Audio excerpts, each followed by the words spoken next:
This time on Ask Rad Rat, we talk about getting better at skateboarding indirectly. What other hobbies can you do that will actually influence your skateboarding?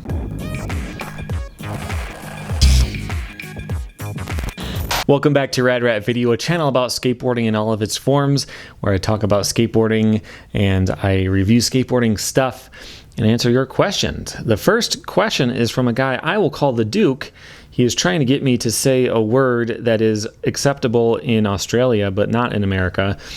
So I'm going to call him the Duke. He says, Mr. Radarat, why do pro skaters leave known and well-established skate brands? Is it a surge for freedom? I don't think that Chris Haslam and Daewon Song felt pressured by Mullen's authority and were stifled in their creativity. Other examples are Nigel Houston and Shane O'Neill. I don't really get that everyone starts his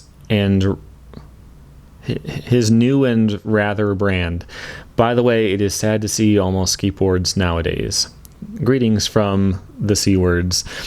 I don't know the story of any of these individuals, but there's a lot of reasons you might want to move to a new job. You know, like it's a job being a pro skater, and if you work with the same people, you're doing the same thing all the time, it could eventually get boring.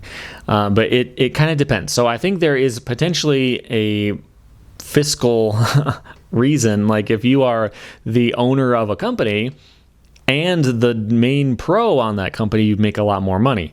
At least percentage wise, you would have to start to match the sales that you did at your old company. But if you don't feel like you're being respected, it'd be a lot easier to decide, I'm going to start my own company.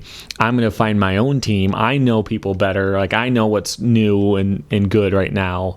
I'm going to start my own thing and build my own empire. I think that'd be a very common thing to have, but it doesn't necessarily have to be out of spite for your old company or anything like that. You might just be bored doing the same thing. You know, if you had the same job for years and years and years, you might want to see what's happening behind the scenes. Maybe you don't want to just do skating. You want to manage the team. You want to design the products. You want to do that kind of thing. And that's a very common thing that a lot of pro skaters will retire into the companies that they skated for and, you know, learn some of that stuff. And they get into marketing and advertising and that kind of thing through skateboarding. But if you're still a big name pro, you might as well be pro on your own team. So it's tough to say in any specific case, because even if there's a statement on it, it won't necessarily be true if there is some kind of salacious reason for it. But there's a bunch of reasons why you won't want to do the same thing for that long. Chris Haslam was on almost since like 2003 or so, and he was on Deca before that, which is all under Dwindle. So we worked with the same people for a long, long time, you know. All right, next question is from Marvin, who says, give us your concept of a pure freestyle skateboarding video game. Should the controls be more Tony Hawk's Pro Skater style or more Sim Skater XL style? Should specific board shapes make certain things easier? For example, a single kick deck makes it easier to do pogo tricks. All right. He also wants to know what tricks I would definitely want to have included. I'm not so worried about the tricks. Like the tricks that are in the Tony Hawk games are enough for the most part, but freestyle is at least half about the details and the specifics and the transitions. So in Tony Hawk, if you go from Casper to rail, there's just one button press for it, but there's a million ways to do it. You could be in Casper. And you could do like a quarter flip up to rail. You could do like a shove it in quarter flip to rail, which is the most common. You can do a shove it 3/4. You could do any of those and spin your body the opposite way. There's a ton of different, very specific ways that you could do that. And if you land in a different way, if you do the 3/4 flip instead of the quarter, you're going to land this way.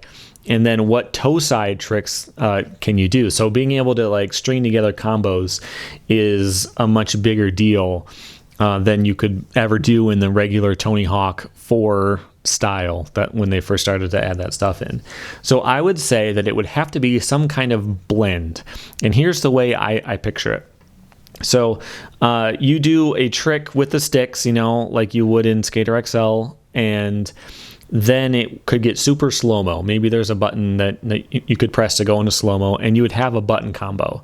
So I can do, from rail, I can do a varial double flip, which lands me like this, or I can do half less flip, land like this, or half extra flip to land like this. Toe side or heel side. This is heel side.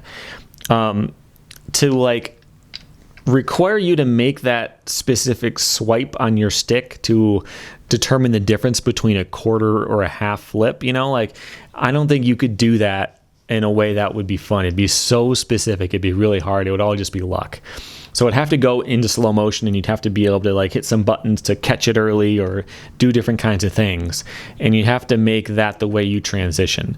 So yeah, you can just do the Casper by, like in session, you just hold down both sticks if the board's upside down. You do a Casper that way.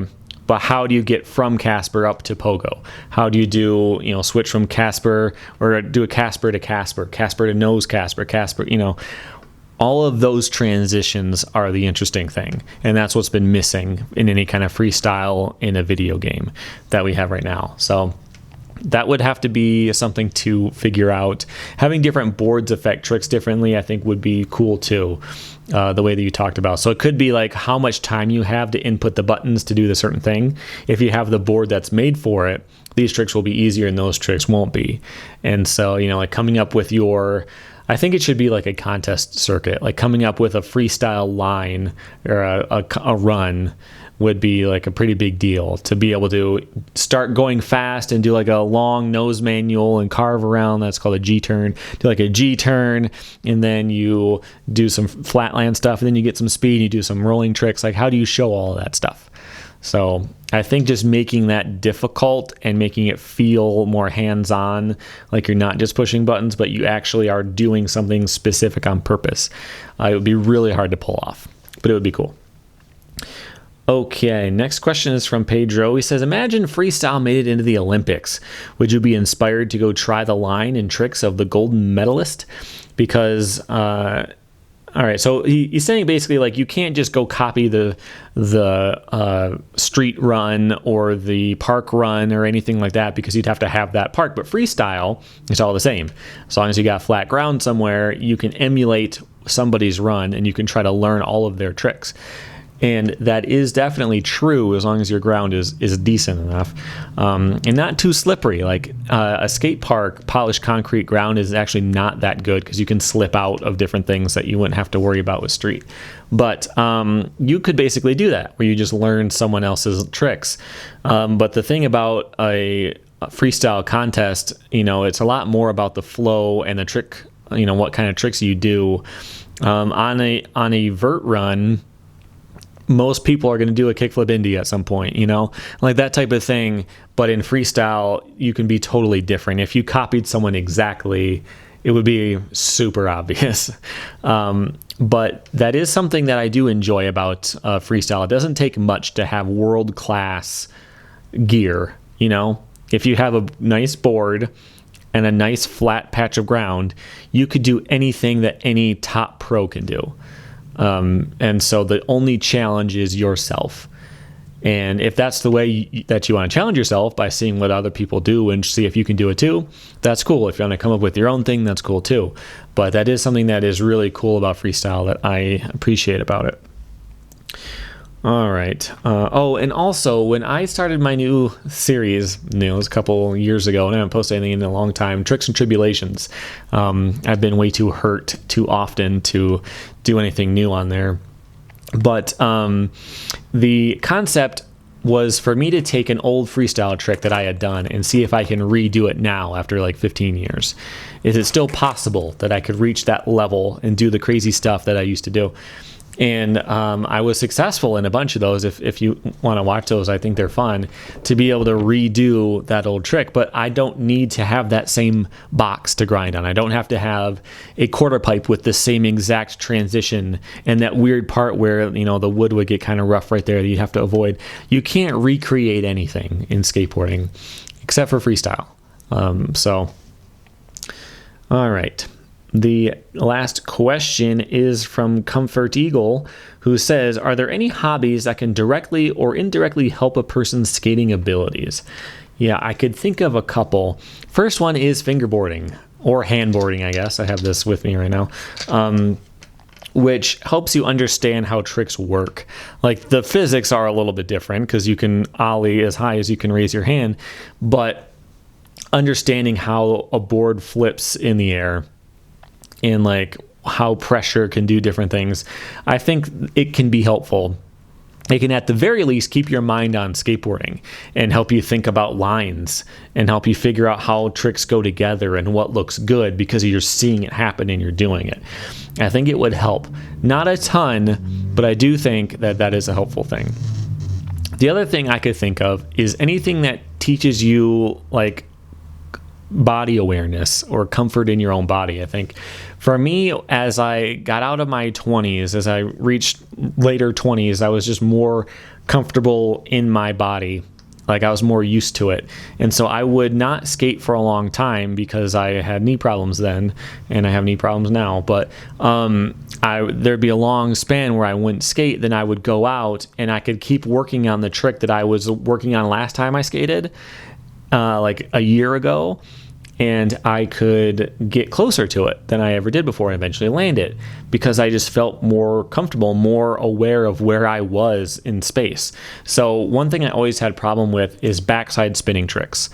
So backside flips, backside big spin, that type of stuff, because I would always bend down and I would lean too far back, like on the tail, like kind of in the scoopy, like toe side tail.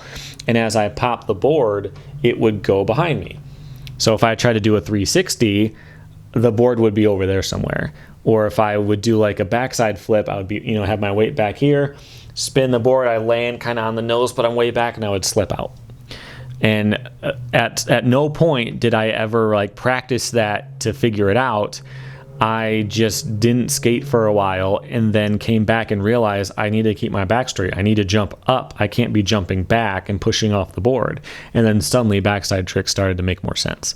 So it had nothing to do with skateboarding itself. It was just getting older. But if you can do something like, I don't know, dance or acrobatics or, I don't know, something where you just get more familiar with how your body moves, then that can translate pretty well into skateboarding. So those are the things I came up with. Also, like a bonus, building, like construction. If you want to build like ramps and boxes and all that would help your skateboarding by giving you more things to skate. So that may not have been what you meant, but I think that technically is an answer to your question too. If you have a question of your own at home, go to radratvideo.com and submit it there on the homepage. You can submit them through Patreon as well for a guaranteed answer that helps support the channel too, and you can support it by hitting the join button here on YouTube. But that's all for this time. Thanks for hanging out.